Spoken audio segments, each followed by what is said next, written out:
Wednesday night show. Ben gave me the reins to try and time it here, and who knows? We're always guessing. We could be 10 seconds early, 10 seconds late, but we're going to give it a go. Anyways, it is our Wednesday night live before lock show. I'm Jason Roslin. I'm joined by Ben Raza, my normal co-host, and then we've got Mr. 5 out of 6 winner of the pressure putt last week.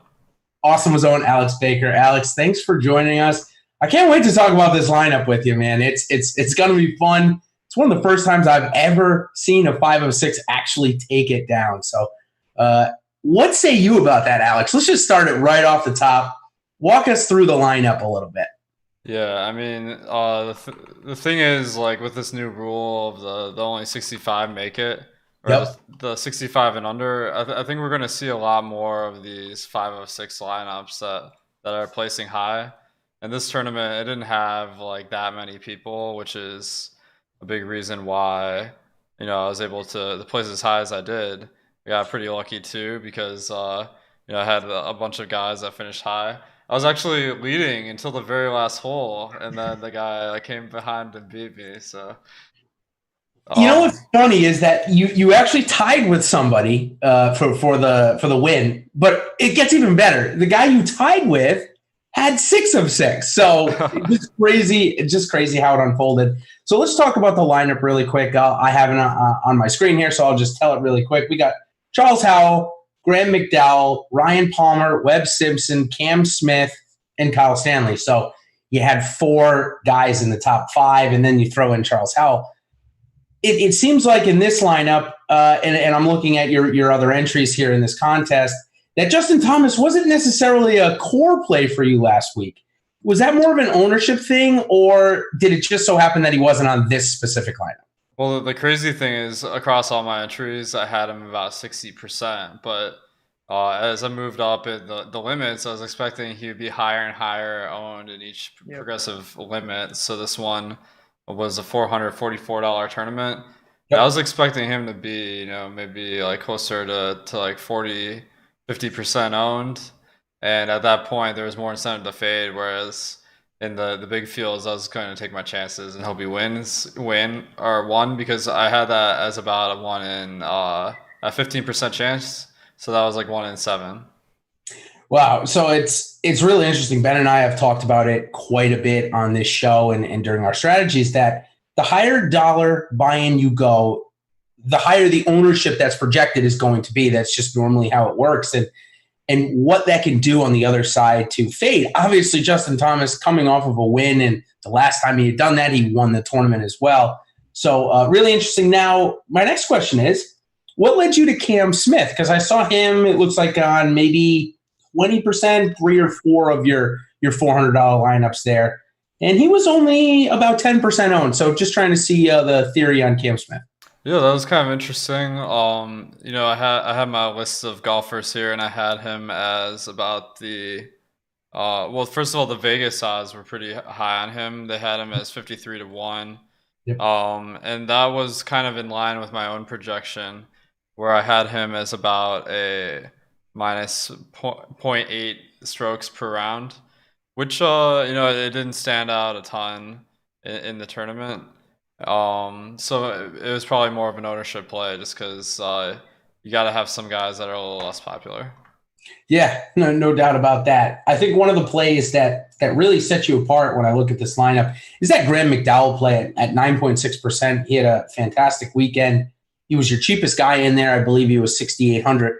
Was that a pure odds play there for you when you were looking at odds to salary, or he was coming off a good week at the Tournament of Champions? I don't know what too much factored in there, but I found that play to probably be the one that kind of set you apart. Yeah, that was actually the odds were a reason why maybe I would have been a little bit lower on him than otherwise, because I actually so I have him as about a minus 0.7 guy, and then he was 126-1 to win, which would have put him at more like 0.5. Yep. So I had in my kind of records, he was a better golfer than the predictions out there. So I was thinking maybe I could have him as a little bit of a sleeper, because that so many people are looking at the odds that they might not land on him. Just a great call. Go ahead, Ben. Yeah, sorry. Go ahead. No, I just wanted to say that's something, Jason, I know you know this. We've talked about it a lot. The difference between just looking at win equity, there are other bets, top 10 percentage, top 20 percentage. Not every golfer on your lineup has to be that guy where you're like, wow, this guy's undervalued to win the tournament. You don't want to go with 6 straight winners per se, because it's getting through the cut is so brutal. Just looking at Alex's lineups, obviously he does a great job at blending that combination to have enough upside where if you hit it, you can have the winner on your team, but not just having it where, you're going to have 3 of 6 a lot. And that's just such a death sentence. So Alex, let me ask you, if somebody is coming on to the site, an Osmo Plus member or a new member, and they want to utilize some of that you just talked about, utilizing your projections that you have, what's the best piece of advice that you can give them when they're coming on and they're clicking onto your projections? How would you recommend them go about analyzing that piece? So I think the most important thing is you don't just go off projections, because most people have similar projections. Like, it's pretty obvious who the best golfers are.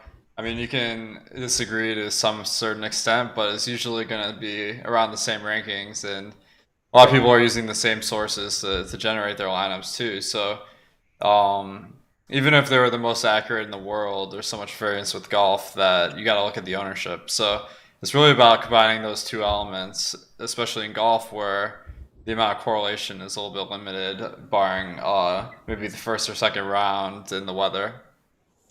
Yeah, absolutely. Next question. I see here it's about 80% of total ownership here on that winning lineup. I stressed in my preview article for the year that that's really a sweet spot for winning GPPs. Did it just come out that it was 80% for you, or is that actually a mark that you look to hit? Well, it's interesting because this tournament, I really felt like it had a below average amount of golfers that were actually like worth picking in the first place. Pretty weak field, I thought. So going to those like 5% or less guys, maybe a little bit less appealing on that particular slate. But really what I'm doing is I'm just generating a lot of lineups and comparing them against each other.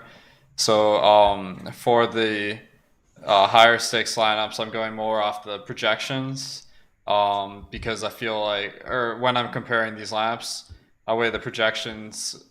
I guess what I'm saying is since people in the higher stakes games gravitate towards the higher projected lineups, they're a little bit easier to predict. Yep. So I'm going gunning for those high projected lineups that have a little bit lower ownership, whereas in the lower stakes games, you can make a high projected lineup and still be pretty unique because everyone is kind of picking random players.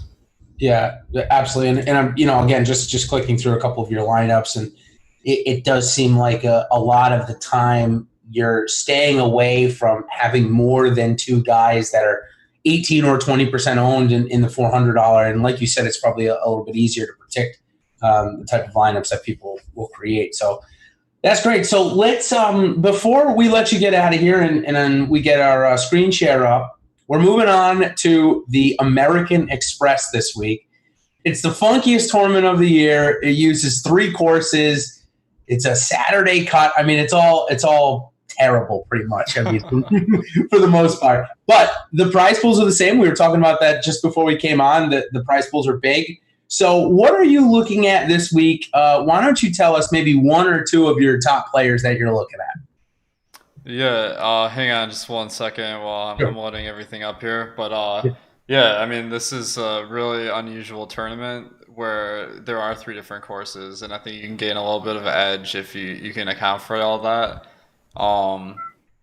But like one thing I noticed about these courses is they are pretty easy compared to the other PGA tournaments. So I think it's going to be really high scoring. The fact that the cut happens after Saturday is another factor. I think there's even more chance that a 5 out of 6 could take it down this week because you're only missing 1 round if your guy misses a cut. So I think that you can be a little bit more risky with maybe the 5th and 6th guy in your lineup. Interesting. So does that preclude you maybe to look at guys like that are below 7,000 to fit in a couple of the more better players, or is it for you just let me ask it a different way. Is there anything you do differently because of this 3-day cut 3 courses, etc. Yeah, I mean, the main thing I can stress to people is like your average DFS player, even like the sharpest players aren't going to be taking all the time to adjust their strategy for a tournament that happens once a year, you know. So if you are like making the right adjustments, maybe you can outsmart some of the people that are going just off of data that may not have really put as much thought into their lineups this week. The one thing I noticed this week though, although the odds are, first of all, like one guy that I'm going to avoid, I'm pretty certain, is Sunjay M. He's projected to be the second highest likely to win a tournament or the tournament by Vegas, but that's much higher than I have him rated compared to the other players. Like I have Ricky Fowler as a much better player, Tony Finau, Paul Casey, all guys that have a much longer track record. And so I think I'll be leaning on those a little bit more than the Vegas odds here. Interesting. Yeah, Ben. My hot take. God. Well, now no one has to watch. Oh, you took your hot take and everything too. I am with you. We're gonna get into Sunjay, of course, but I like it too. That was something that stuck out the more I dug. And it's interesting you say that. I do think with it, yes. Do you want to have guys missing the cut? No, of course not. But 36 holes down is a lot worse than only 18. So even though it's going to be a birdie fest, you won't be as damaged if you are missing a golfer on Sunday. For sure. Well, Alex, thanks for joining to come on and talk about your process, talk about the winning lineup. Always love to have that. And Cam Smith was definitely a nice piece for the Awesome Golf team last week. As you know, I had him as part of my FanDuel team that did pretty well for it. I think it won by like 50 points or something like that. Something silly that I probably will never do again. Yeah, congrats, man. You just like had the margin of victory. Everyone was talking about it on Twitter. Or you just like smashed everyone in that. And then, got lucky. Yeah, I mean that's a good way to start off the decade, man. I like it. Absolutely. Well, Alex, thanks again for joining. Let me know what I need to do, if anything, for the screen share we're going to pull up. And, of course, we'll have our fantasy cruncher in the background and my model. So, Alex, thanks again. We'll have you on again really soon. All right, guys. Good luck, everybody, this week. And, thanks for taking the time to chat here. Yeah. Thanks for coming on. All right, you guys set up with the screen share. Yeah. We'll dive in. We'll talk over it as you do that. So, as we mentioned and as Alex kind of alluded to, there's 3 courses this week. I think the only thing we need to mention, if anyone tuning in hasn't heard, if you're making showdown lineups, I think, Ben, this is the one thing we can probably say before we get into the players, is La Quinta Country Club is the easiest of the 3. The Nicklaus course is also easier than the West course. So you really want to focus your showdown lineups on La Quinta. A lot of people will be doing that. So if you do like somebody from, say, the PGA West course, you can expect them to be pretty low owned. Any more thoughts on that, though? One extra thought is that in addition for it being the easiest, they have double par 5s in a row. And the streak chances are gigantic. So I'm with you. You can take advantage of that. A lot of people are going to, but as you just said, not everyone is going to pick up on that. I think that's something pretty easy to exploit. Yeah, I think the double par 5 thing is really clutch. You brought that up in our premium Slack a little earlier, and it's the fact that you have 2 chances on now each side, of course, to get that birdie streak, which is so vital in these showdown contests and showdown slates. All right, so let's jump right into the players, as it's now called the American Express, as we told you. A couple of guys right off the top. Really interesting that Alex brought up Sungjae Im. I was very high on him last week. I think a lot of people were. He was about 60% owned for me last week in the MMEs. However, this week I had a very hard time building around him. So regardless of Vegas thinking he's the second highest golfer to win, which is a little nutty to me, I'm not going to lie, it was tougher to build around. So do you think that leads you personally to more Ricky Fowler? And do you think that might end up leading more of the public to Ricky Fowler? So it's going to be an interesting situation. It definitely led me to more Ricky Fowler. Yep. But I have a feeling, especially, Alex just talked about this, and so did you, when we get up to higher stakes, that Ricky Fowler is going to be more popular than it seems. Right now, it seems like Sungjae Im is going to be massively owned. You're going to get a discount if you don't go there. I think that may be true in like Drive the Green. But in a higher stakes tournament, I do think that Ricky is going to get some of that ownership. It is such an easier build, not just for the salary. I just think for the quality of your lineups. So I came in underweight on Sanjay, no doubt about it. I either went to Ricky or I went very, very, very balanced. And that's really how I constructed. Yeah. Listen, I really like Sanjay. I really do think he wins in the next 6 weeks. I've got 5 left on that call that I made last week. Is this the perfect course for him? I mean, I'm not really sure. It does very much surprise me that we get him at 11K though here. It was so quick. They just took that 9,628% ownership and just said, you know what, we're going to throw him up there and see if people will still own him. So interesting. He didn't get in my top lineup for me this week. I just found it much easier to build balanced. And there's a guy, in the 9,000 range that I think is just as good as Sanjay, if not better. So in the long run. So, okay, Ricky Fowler, Paul Casey, Tony Finau are maybe the next top 3 other than Sanjay. Is Ricky your top play of those 3? He is. It's just a situation. I know that it's hard to envision him as the top price golfer, even in a weak field like this. He doesn't have a ton of win equity, but when I really look at the game, I feel most comfortable with him. You say what you want. Casey and Finau, they make fine sense. Benny On even, I didn't have a problem. He's overpriced, but in this field, you can really make a case for any of these guys. I mostly went up, and, we'll dive into the specifics of this, but I'll tell you what, I have probably, I don't want to say this and you're going to say, well, it's been 3 weeks. This, when I look back, will be one of my most aggressive payer pools of the entire season. I have some really extreme exposures. Yeah, you gotta love that. I think that the 3-course rotation and the 3-day cut probably alludes to that, or do you think it's more about the field as well? So I had that question in our office hours on our premium Slack chat about, do you find is that part of the reason? It definitely is a combination of all of that. I'm not going to be as punished if I get one of these guys wrong. The field is awful. It's a rotational. And to me, this is just how I built. I have some cornerstones and I'm just rotating around them. If I get those guys right, I'll have a good week. If I miss, I'm going to get gutterballed, and I'm prepared for that. Yeah, next one I want to talk about is the 2 most overpriced guys, in my opinion, in the field this week. It's Benny On and Charles Howell III. If you had to pick one of those guys, who would you go to?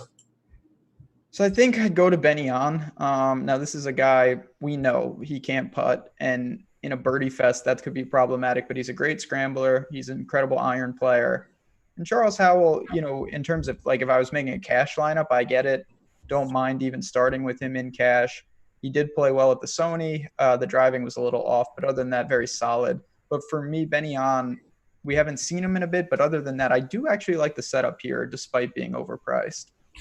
Do you think that also, as we talked a little bit with Alex about how the higher dollar up you go, the higher they're owned in the $5, they're likely to be even higher owned in the $400. Do you think that Benny On could actually go the other way here because he's kind of getting overlooked with, the 4 guys above him, obviously?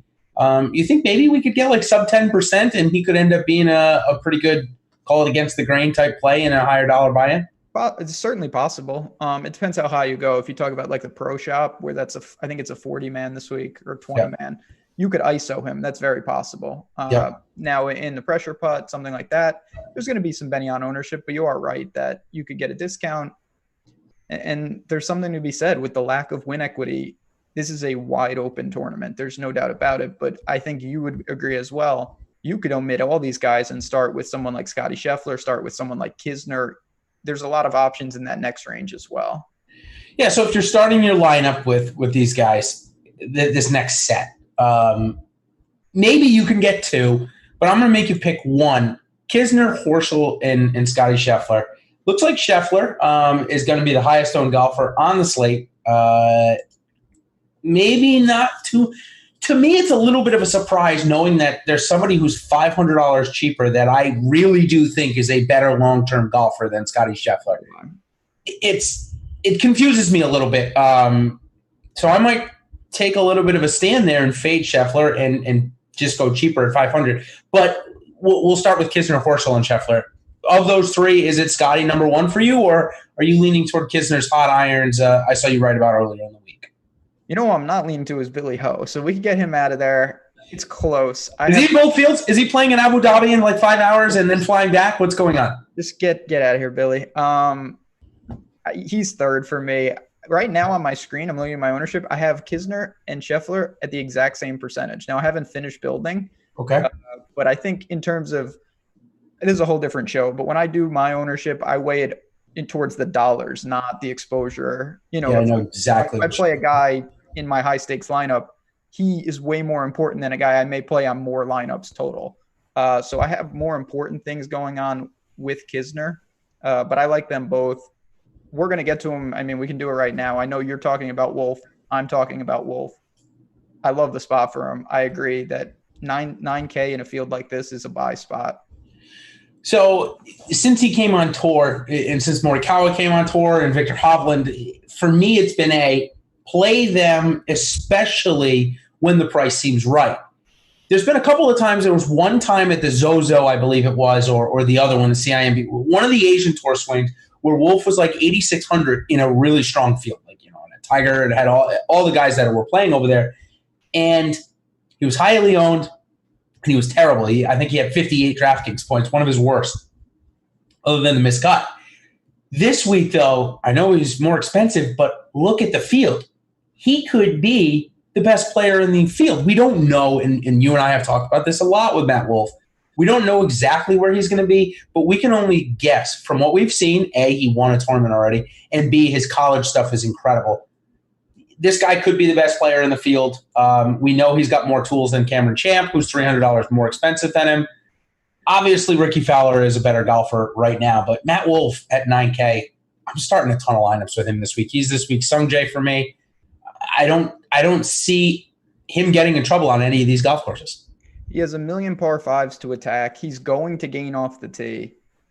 It's a birdie fest, which I think suits what he is right now. We'll see long term. I mean, a lot of these guys, they come out, they can go really low. They struggle more in like, you know, a tough field or something, you know, atypical. Tough conditions like last week, something exactly. like that. Like this is more of like the John Deere, a 3M, things like that. And we've seen some things with him. So I like Wolff. He is a staple of my lineups. I have to ask you, you know, Chat brought him up. Are you going to play Molinari? Now, he's coming off a huge layoff, and he wasn't playing good in Europe. But we also know that, I mean, when you look at long-term, you could argue he's the best player in the field, maybe. Yeah, I mean, certainly him or Ricky would definitely be probably 1-2 there. I mean, Molinari is an Open champion. So he's played here 3 times, which makes me more comforted to play him. When I first saw the field, I'm like, oh, it's that. He's here because he has to play a tournament he didn't play last year. But he actually played 3 times in a row between 15 and 17. Had 2 top 12s there, you know, 1 top 10. Made the cut all 3 times. The form isn't great. The thing with Molinari is that if his putter is going, he is sometimes absolutely dynamic. He cannot be beaten when his putter is going. Sorry, I'm pulling up Molinari. If the screen share is going, you know, I can kind of showcase this. Every time you see that he putts well, he ends up finding himself in the tournament. He just finds ways, whether if he's struggling with his off the tee, he'll be good with his approaches. I remember sweating Molinari with you at the U.S. Open last year, and he was making pars from literally nowhere, and I remember it tilting both of us a little bit. But that's kind of his game, right? That's what he does, right? If we go look at the U.S. Open, this is what I'm talking about here. 1.42 strokes around the green. Like, that's just what Molinari can do at times. He can get really hot. But he's one of those guys that has to care. He's in that Brooks Koepka camp for me that, like, if they care, you want him on your lineup. If they don't care, you want nothing to do with him. So 10% intrigues me. I'll probably have him at 20%. I can't put him in my $400 lineup this week. I only do 1. I can't do it, but he's going to be in an important lineup for me nonetheless. It's tough. You know, I do think there is an aspect of him warming up to a season. He's a veteran. I don't think you're going to need a ton to get leverage. So for that, I get it. Honestly, again, I said this. I have a really aggressive player pool. I just rolled those shares to Matthew Wolff. Yeah, I figured. So I have a touch of Molinari, but really nothing of significance. Yep, I think that makes a ton of sense. All right, as we move down a little bit. All right, so I had this as a pick 2, and I knew it would be a little difficult for you because I figured you'd be playing Wolf. But the other 3 guys, you definitely have a little bit difficult time playing. So it's Cam Champ, Molinari, and Kokrak. If you had to pick one, who are you picking? All right, let's go to the videotape. Kokrak, Molinari, and Champ. So right now I have no Champ. 0. It would be, I have 0, and I have 1 Kokrak lineup. And it's because I had to stack one of the – I'll tell you what. If you are stacking the courses, and Jason, you talked about this already, it shows, you want to start at La Quinta. Yeah, you want to start at La Quinta because all the good players start there. Those are just skewed stats. It's really noisy. Noise there. For me, it would be Molinari just because you've mentioned he has shown the ability – occasionally to get really hot with the putter, and we know his irons are world class. So not a range that I fell into too often. Yeah, and what Ben was alluding to there simply was that people were putting out stats of the number of top 10s from each starting course. And Ben and I mentioned last year, and we mentioned again this year, they've literally put the top 10 best guys or somewhere close to it on the La Quinta course to start so that they can get Saturday at the PGA West course, which is the main course. It's for viewing purposes for the public. It's very simple. Obviously, when you put the best players on that rotation, it's normally and typically going to yield more top 10s. Pretty simple. Okay, so you didn't get to the 9-3 range, which brings us into the high 8s. Okay, so I'm just going to skip Mickelson and Todd because I don't think you're going to stop me and say you're playing one of those, correct? No. Okay, so I'll move on. I don't like either. So then that brings me down to Abraham Answer, who lost strokes off the tee last week. Very surprising, but was really hot with the irons. And Brian Harman, who I know that you said you like. So 2 guys separated by about $300. I'll tell you mine first. I like Answer. I think that Answer's prime, and I think that last week he struggled in the wind. He won't have that this week. It's like supposed to be 5 miles per hour every day. It's nothing. I expect a good bounce back week for Answer. So that's my call. How about you? Don't mind Answer. He's in the Wolf price range. Yep. You can get a somewhat of a discount. Brian Harman, though, I thought he played a lot better than he scored last week, making cuts. On the cusp, in my opinion. You can do everything I really want. He's a good Bermuda putter. And last week he was just, he gained tee to green, quiet with the putting. I'm going to go right back to him across the board. I will say, just looking around, he is sub 10K on FanDuel, which I think is a good value on Fantasy Draft. 14,800. I do want to say real quick, as we always do, Fantasy Draft sponsoring the show. You guys know how they're running things over there, rake free, saves a ton of money. It goes right into the account. 100% of those entry fees are paid out, and it's really something you should explore. If you haven't signed up over there, promo code AWESEMO, 7-day free trial. They have the format where you pick 7 golfers, your top 6 count, which I think is really interesting if you're looking for a different way to play. So shout out to them for that. But what do you make of Brian Harman? Are you on him, or is it more Answer? So I have a decision to make, and right now I could have both of them in my main lineup, go really balanced, which I'm tending to like. It's just, it comes down to Brian Harman versus Byung-Hyun An for me, because the other guy that I pair up with Harman is relatively similar in my rankings to Hanan would be with him. So it's a tough call for me right now. I went to Answer first. Okay. Harman is number 2, but Harman's not far behind. Like you said, he's making cuts. He seems like he's on the cusp. He has 3 straight top 20s here from 16 to 18. Obviously, he missed the cut last year. But listen, Brian Harman was out of form for a lot of the year last year, and then he woke up, as you can see here. He woke up with his putter late in the season at the Wyndham, late in the season at the 3M and the Travelers, which gave him good starts. You can see in the strokes gained total here column that I have. At the Travelers, you can start to see a lot more green.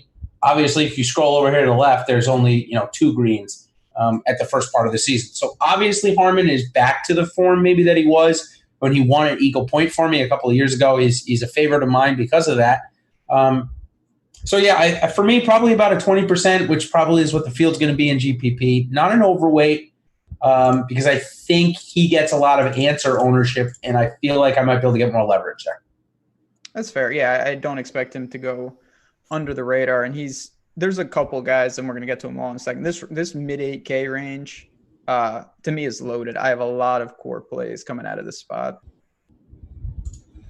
Okay, so let's start with Alex Noren. There's one of them. Yeah, guy that maybe, looking at his stats, 1.5, 1.4 strokes ball striking, 4 rounds last week, lost 4 strokes putting, which is definitely not like Alex Noren. I'm not ready to claim this guy as back, but it certainly would suggest that the tee to green game is getting there. I hope. Listen, Noren frustrated me all of last year. Last week, I was lukewarm at best. I had a little, but I wasn't totally there, and he played fantastic. He came in 32nd, same as Brian Harman, but it couldn't have been different. He gained 7.5 strokes tee to green. You just mentioned the putting. If he does that, you're looking at someone who's going to compete. Now, he was the runner-up at Farmers, which is next week, so it's an interesting sandwich spot, but I do like Noren. My one concern is when I picture, if you told me, all right, Noren wins a PGA event, what kind of event is it? I would never say, oh, it's a birdie fest. I would say last week. Yeah. Yeah. So that part I don't love, but other than that, it's all systems go. Another guy that was really hot with his irons at the very minimum, but not with the putter. $300 cheaper. Couple of top 20s here in his last couple of years. Russell Knox, 8,100, pretty good value. Just didn't get the putter rolling. He went into the final round at -5, 2 strokes out of the top 10, really. I think Lanto Griffin finished at -8, and he was a T5. So Knox didn't need to do much on Sunday to get himself in there, and he also tied for 32nd. Same with Noren and same with Harman. So what do you do with these guys that all tied for 32nd last week, all kind of did it a little differently? Are you playing all of them? I really am. I think Knox is going to be crazy popular. That's one of the concerns. I have him in cash, though, to help mitigate that. I don't know exactly what I want to do in tournaments. I will have plenty of exposure. You might need a sizable amount. Everything checks out for him. It's a good course. And we'll see. If I had to rank them, I think I would go Noren, Knox, Harman, but I'm talking all 3 guys that I really like. So let's just say that somebody really wanted to get a sub 5% guy in there in this range. We've got 2 options, I think. Phil Mickelson, Brendan Todd, definitely on Phil Mickelson. Is there any chance that Phil Mickelson gets in any of your lineups this week? Maybe in just pure drive the green, club twirl, large field GPPs, and I'm talking I might cancel him. I don't know if I'll get significant leverage. You are right. If you're looking for pure ownership in this range, it's going to be Brendan Todd. It's going to be Phil Mickelson. I just think there are too many pivots. If I always talk about this, if you're looking at a guy that you really like, and then you have Mickelson, you can say, man, I can get 1/6 the ownership. That's very interesting. But he has to beat not just Brian Harman. He has to beat Noren. He has to beat Knox. See, we have Lucas Glover. We have Ryan Moore. You could pay up to get Answer or Wolf. There's a lot of ways to spend that money. So unless he really has a week, I think that one of the other guys I like will probably be the pertinent move. I won't play Phil above 7,500 maybe ever again, to be completely honest with you. It's just I don't think that – I think his game is trending towards the Champions Tour. I'm just serious about that. Possible. I've been kind of joking about it, but I'm pretty serious about it. I believe it's trending towards the Champions Tour. That doesn't mean he can't top 10 on the PGA Tour or make cuts. We've seen Steve Stricker do it for years, right? We've seen Fred Couples do it in majors. But that's just where I think. So last 2 guys I want to talk about. JT Poston, I know we talked about him last week. Really struggling with every part of his game except for putting. And then there's Ryan Moore, who no one wants to touch this week. So give me one of those 2 guys that you would play, and give me just a quick note on each of them. So I don't hate either of them, honestly. I think it's more a product of the opportunity cost because I like those other guys. Ryan Moore would be my answer, though. Good with short wedges. He can be a good putter, not getting a lot of buzz around the industry, which is a good thing. So I don't like. I have no real strong take on him, and he is in some of my lineups. Yeah, I mean, no doubt about it. We know the strength of his game has always, for the most part, been ball striking, and that he struggles with the putter. We saw him back at the Shriners. Looked like maybe he was okay at the Shriners. He gained 2 strokes total, so looks like probably he had a decent round there. 8,300 just seems like it's really expensive for a guy that we don't really know where he is at all. So, yeah, for me, I don't like either. I know I forced you to pick one there, but all of my shares would rather have gone up to Noren or down to Knox. Pretty simple. All right. You want to talk about Lucas Glover or Ches Reavie? I'm out on both. No, maybe not Glover, but I'm definitely out on Reavie. No, we'll keep going. I have no takes on either of them. I would much rather play Knox or bump down to the next range, anywhere from Vaughn Taylor to Daniel Berger. There's a lot of plays in there. Yeah, let's go. Let's move that to our Make the Cut segment here, where we go more or less rapid fire. A great thing for people to come in and get their maybe egregious plays or plays they think might be egregious and just get our quick thoughts on them. So let's start right off the top. Daniel Berger did make the cut last week. Played all right. He didn't wow many people. Does he play Does he play Sunday this week? Yes. Okay. You're right. He did. It's been his MO lately, and it's been disappointing. Not really getting you a ton of place points. He is finding the weekend on all these tournaments, but he is another one similar to Noren. He gained over 5 strokes tee to green. He lost almost 3 with the putter. That's a recipe for success long term. It's not always going to materialize, but if he keeps that up, good things are going to happen. So I will continue to buy on Berger. Vaughn Taylor, very steady. I don't mind that play. I do think the ownership will be somewhat inflated because of the recent form, though. Yeah, Vaughn Taylor last week shot 4 over on day one. 5 over. He shot 5 over 75. He was part of that $300 winning lineup for me on FanDuel, so I was sweating him shot for shot. He had a great round two, and then it just continued to get better and better. So certainly something to keep note of there. He's on a good stretch of golf, I'm not going to lie. The strokes gained looks pretty good. Everything looks decent. He's got a top 10 here as well. But I think that the rocket ship of Vaughn Taylor's ownership has certainly taken off. I think that he'll be the second or third guy in a lot of people's lineup. And I think he's hitting it too good with his wedges to miss Sunday. However, I'm not sure if he can keep up the 3.5 strokes putting because we haven't seen that. If you look at the screen that I got on here, only maybe once or twice all year has he gained more than 3 strokes putting in back-to-back starts. You see the Travelers and the Rocket right here. And then he did it 3 starts in a row actually at the RBC, Wells, and Byron. But he's just not that good of a putter. You see a lot of red on the screen as well. So if he regresses in the putter, he'll make Sunday, but I don't think he'll be part of a winning GPP lineup this week like he was for me last week. Andrew Putnam putted really well last week. Struggled with everything else. What a surprise. Does he have a bounce-back week? 34th and 17th the last 2 years here. He's, I think, a fine play. Kevin Na is the dark horse there, but you have to worry about the straight WD with him. Putnam was really disappointing. I know he's not a strong off-the-tee player, but there's a difference between you can mask that here. You can't lose 4 strokes off the tee, which is what he did at Sony. And that was really, really concerning. That is my one worry with Putnam. I agree. I think that probably most of that has to do with the fact that he's already short off the tee. We know he's shorter, so he's already going to lose strokes in that way. And then when you throw in the fact that he probably didn't hit many fairways at all because of the wind and obviously couldn't mitigate that, which is disappointing. Not surprised to see him lose that amount. I can't imagine he loses that this week. So I believe he does make it to Sunday. Vaughn Taylor, I do believe, makes it to Sunday. I'm out on Kevin Na. I'm not ready to play him yet. I don't think the stats are good. Why is he withdrawing from the Sony Open?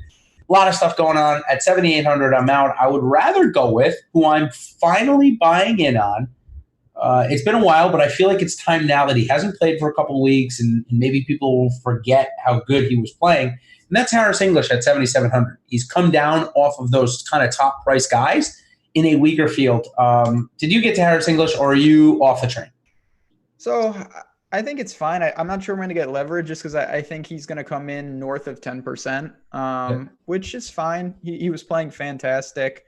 It's a guy that I don't believe he has status. These starts are important. Good off the tee. Got to get the irons better, but he's a tough one right now for me because there's a lot of bad data in there. He turned a corner and was really fantastic. So if you think you can keep that up, more power to you. Guy's been around. You have Zach Johnson there. You have the putting god, Denny McCarthy. So you have some options depending on what kind of lineup you're trying to build. Definitely. Okay, more rapid fire here from my Make the Cut. Let's go with Denny McCarthy. Seems like he is getting a ton of buzz. Is he see Sunday for the first time at this golf tournament?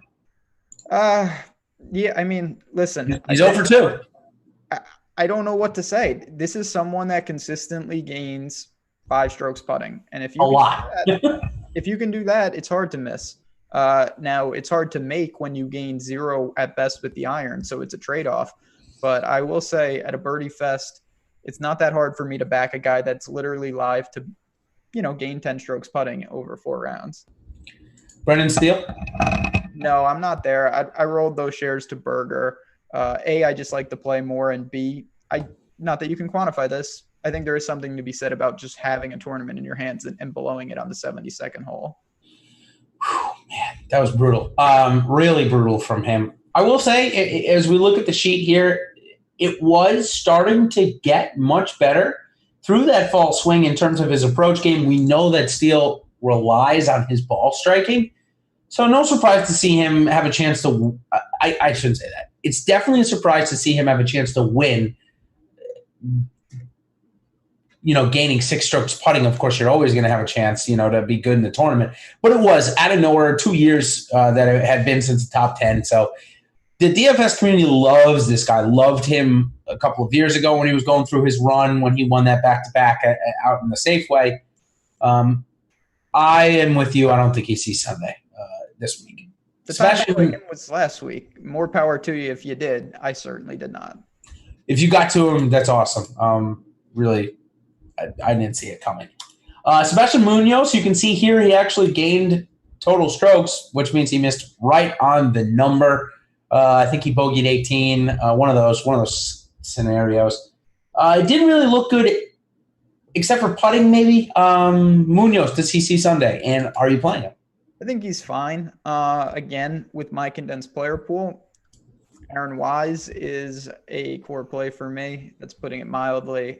I really like him, and he's right below Munoz. So, although I think he plays just fine, those shares went to guys like Berger and Wise. Yeah, that's actually my next guy that I was going to talk to you about was Aaron Wise. Here's a guy. Let me just pull it up on the screen. Here's a guy that gained, over 3 strokes or over 2 strokes on his approaches last week and lost 3 putting. This guy cannot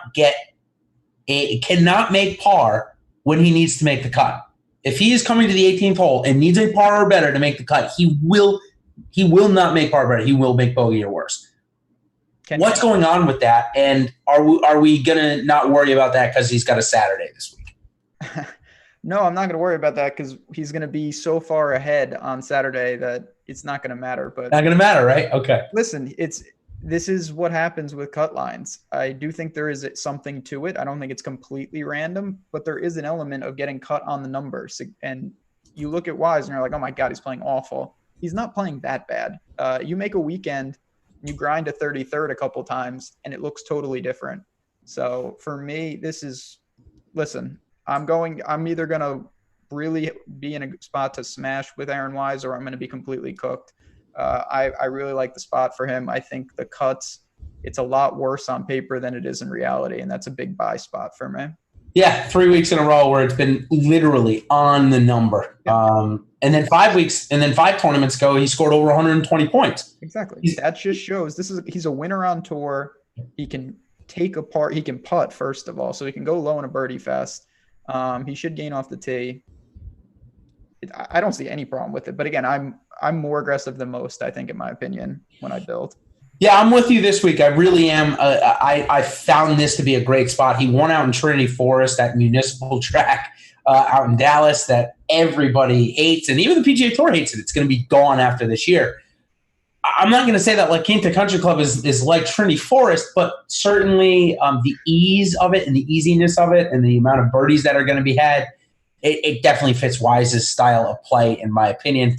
So, yeah, I'm in. Carlos Ortiz, Cameron Tringale is on my screen. So you can talk about Cam Tringale, who just gains strokes gained almost like everywhere every time he tees it up. 7,100 seems cheap. And then the other guy that I said was Carlos Ortiz. Are they going to see Sunday? Yeah, Cameron Tringale, I think, makes if you're building balance, he can be your last man in, and he makes sense. As you mentioned, his stats are fantastic right now. Really playing quality golf. It's a little scary because I think he'll garner some ownership. Carlos Ortiz, fine play. But again, I know I'm beating a dead horse, and this is just me. I'm not saying you need to do this for anyone watching. I rolled a lot of shares that I would diversify into. I consolidated them this week to specific guys. So I don't mind Ortiz in any way, but he didn't make a ton of my lineups just because of that.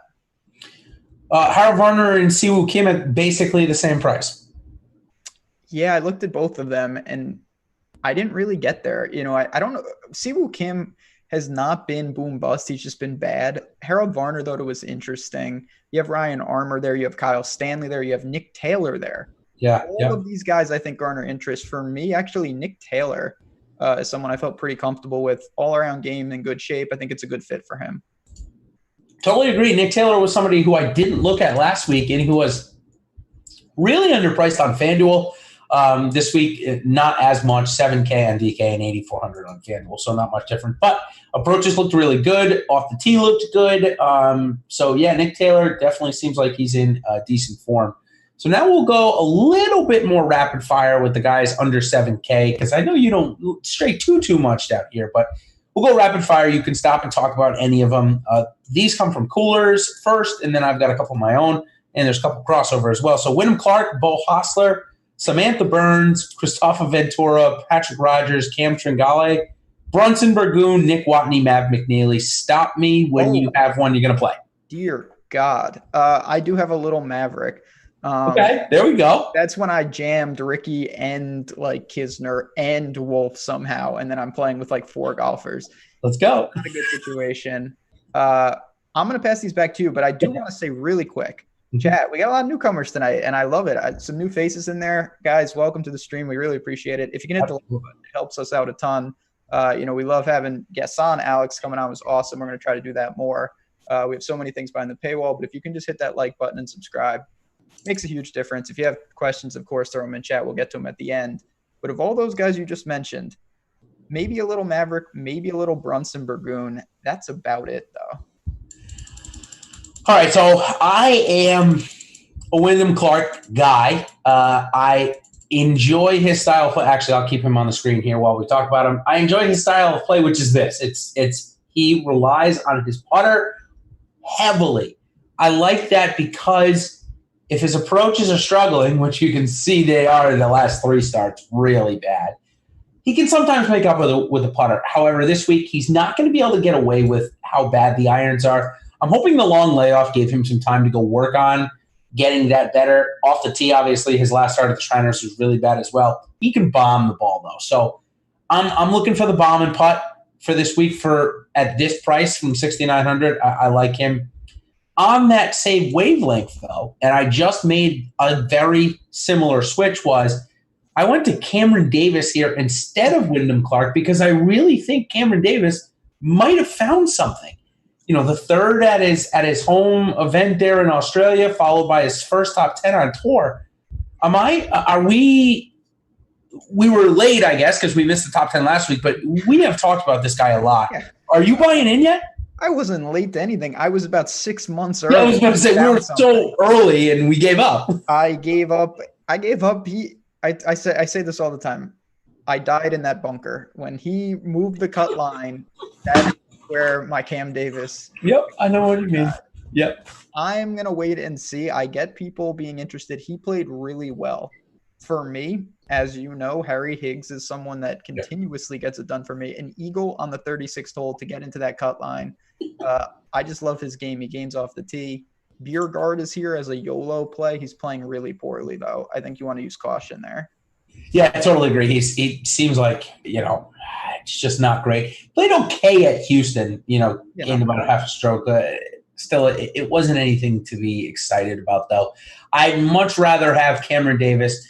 Harry Higgs last week, like you already mentioned, it seemed like off the tee was his strength, which is fine. That's kind of the strength of his game. Maybe struggled a bit everywhere else, but still put up 65 points and came in 57th. That's an indication that he likes to score. This is a scoring event, so I can understand the Harry Higgs call. A couple more here. Bo Hogg is definitely getting some love. He looked good last week. I'm not going to lie. He gained strokes everywhere. He's made, 8 of 9 cuts or 9 straight cuts, something weird like that. Okay, I'm not going to lie. I'm interested. Yeah, if he was, the problem is I think he's going to be sneaky popular relative to this range, and that concerns me just a bit. The game is in pretty good shape. There's not much down here. I mean, you could take a shot with like Kevin Chappell just on pedigree. I don't know where that we had a Georgia fan in here before who really liked Matthew Neesmith. I personally don't see that. He gained all his strokes putting last week, but he had made 3 straight cuts, so we can see what's up with that. I don't have a ton to say down here. Sam Ryder, I think, is interesting at 65. Yeah, I'm looking for – okay, so Bo Hostler was another one from Coolers I'm interested in, so I want to hear your take if you have any. So there are a couple guys in this field, Bo Hostler, Dominic Bazzelli, who was a late ad, and my super egregious play of the week, his name is Chase Seifert, who I think all can really putt in spurts, can get crazy hot with the putter. I built some teams with like Denny McCarthy and guys like that, hoping that maybe it is a putting fest. Other than that, the other part of his game is really weak, but we know that Bo Hostler can get hot with the putter. I wish this was Bentgrass. That's a big concern. He's more of a Texas guy. Yeah, here's Seifert right here. Came in 38th, but put up a ton of points, 75.5 last week. So that's definitely interesting. I think that's a good egregious call there. I like that. Whose name I just had up here that I liked as well. Sam Ryder, you said. He gained strokes everywhere last week. He was in the golf tournament, actually, before really fading down. So I'm definitely interested in Sam Ryder. Also on that same note, Patrick Rogers was in the golf tournament and then faded. Any interest in Patrick Rogers? Same price as Sam Ryder. Patrick Rogers shows signs, for strings of holes, maybe in a showdown format, but the strokes gain data really just indicate that he putted well again. The irons are consistently broken, so I have a hard time rostering someone that just can't gain in the approach. That's a tough ask unless you're Denny McCarthy. Yeah, Tom Hoagie falls in the exact same boat. Putted very well last week. Also was good with his irons, but very, very good putting. Here's Maverick McNeely. We just got our second question about Mav McNeely. Guy with all the talent in the world. Certainly doesn't need this to live a good, comfortable life with daddy being a multi-billionaire. So I always like a guy that maybe doesn't have, too much on the line.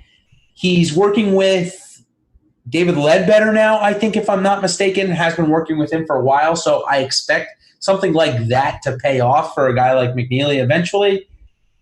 3 straight made cuts, so that's a good thing. At 6,200 with a guy that can definitely score, I'm interested. And then a pairing mate of his from the Korn Ferry Tour, who we saw pop when they first started coming back during the fall swing. Sorry, I'm trying to find him. Where is he here? Is he that far? He is that far down. Robbie Shelton looked real bad last week. I'm not going to lie. Looked pretty awful. But prior to that, there's a lot of green from the military to the Shriners.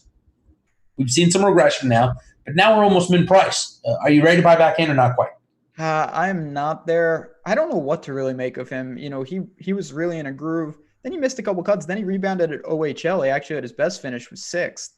Then it's been bad, though. I'm going to wait and see. I didn't go down here too much. I did get to some Maverick, as I said. I think there is a chance that he's found something. This is a guy who had extreme pedigree.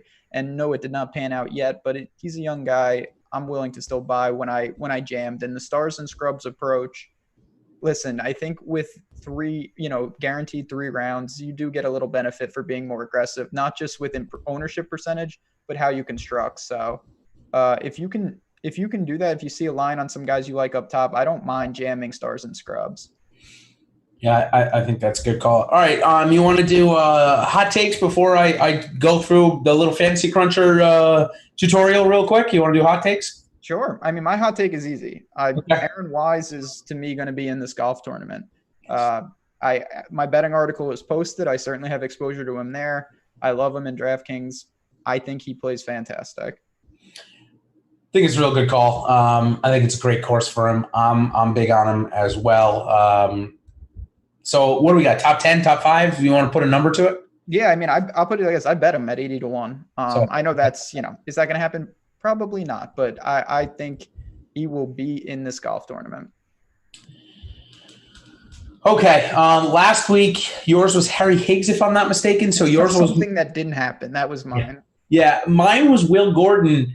I said he was going to top 10, and man, he had to lead through 6 holes. I forgot that guy existed already. Is he here? No, he can't be here, can he? No, he would need a sponsor exemption. That goes to Akshay Bhatia. Okay. I think I've already used the hot take that he's going to make his first professional cut, so it seems silly to do that again, Top 25. Live a little. No way. He's not even going to sniff the Sunday. He might not even sniff Saturday, even though it's a 3-day cut. They're going to tell me he has to leave. Poor guy. Poor guy. I mean, I just don't know. 17 years old. Maybe he should have gone to college after all. Okay, I'm gonna go with Cam Davis, and I just really think he's found it, man. I'm there, top 10. I got Cam Davis top 10, second in a row. I think he's good. All right. Yep. I like it. All right, we'll do a little fantasy cruncher. Take it away, and let's just do a couple of minutes. Sure. I've had a couple of questions.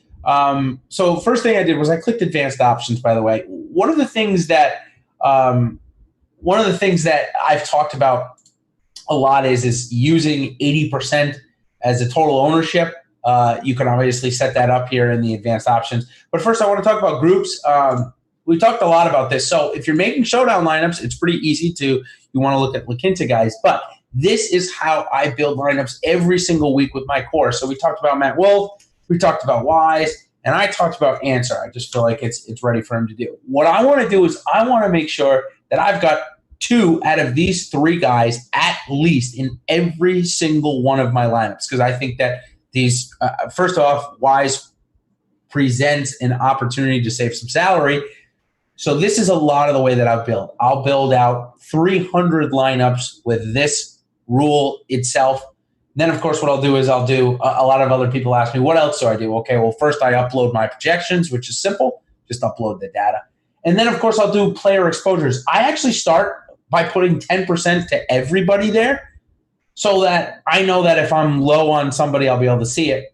But then I want to go out and do, as we just mentioned, Wolf. So I want to have Wolf in 60% of my lineups. And I'll go through every single one of my players at the ownership that I want and put it in there. Maybe a little bit of a manual process, but it's how I get to the allocations that I want to. Had a lot of questions about that this week. Also had a lot of questions about randomness. 25% because I'm using that rule that I just mentioned. So obviously the groups, not the rule, sorry. I'm using the groups. So I'm going to reduce the randomness by using the groups anyway. I want to have as much random as possible with those other, say 2 or 3 or 1 spot in the lineup. So I use 25%. I use the normal distribution randomness there. I get a lot of questions between the two. Yeah. I just use the one that says pro, and obviously the explanation makes more sense. A lot of people ask me about the unique players per lineup. It's only 1 because, again, I'm using groups, so it really absolves most of this. And then, of course, a very general question to make sure that if you change the projection column, make sure you're clicking Use My Projections here. Of course, if you want to see use Osmo projections, you have that, and a couple of other options here that Fantasy Cruncher gives you. But, of course, if you're changing this column here, the My Projections column, you want to obviously calculate the lineups off of those projections. So if anybody has any more questions, of course, feel free to reach out to me in the premium Slack. Of course, this is a premium subside, so I'll be happy to help you. Of course, also, the other thing that I use in groups that I want to make note of, let's say Scotty Scheffler and Ben, who's the other highest owned guy in the field this week? Just give me some. Sung Jae. Yeah, Sung.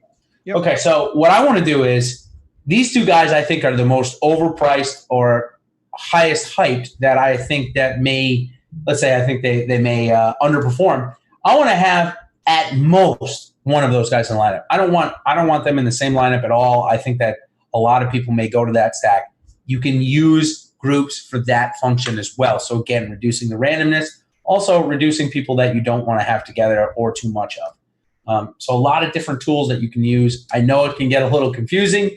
I know it can get a little difficult. That's why we're here, and I'm here to help you. But thought we'd at least give a quick little 5-minute tutorial about how at least I build the lineups. And hopefully that helps. But it is a 3-course tournament. It is a Saturday cut. So I guess my parting words would be, don't look until Saturday because I might not be. Yeah, I mean, listen, it's great to have golf back. These are fun tournaments. You're going to have to make some stands, build to some type of narrative, and hope you get lucky because this cut is going to be, 8 under, something crazy like that. And we're just going to have to wait and see on Sunday. You just want to have a chance there and hope you run really pure. So we'll get on out of here, but it's a good time of the year. We have some really good tournaments coming up. We have some really exciting things coming up on the golf side, working up to the Masters. We're going to be adding some things behind the paywall to bring you even more tools and resources from Alex and the entire team. Thanks to Fantasy Draft once again. If you haven't signed up, please do that. I think you guys will really enjoy it, and hit the like button on your way out. So we'll get on out of here. Good luck, everyone. Find us in the premium Slack, and me and Jason will be back next week for the Farmers. Big GPP is coming. Yes, sir.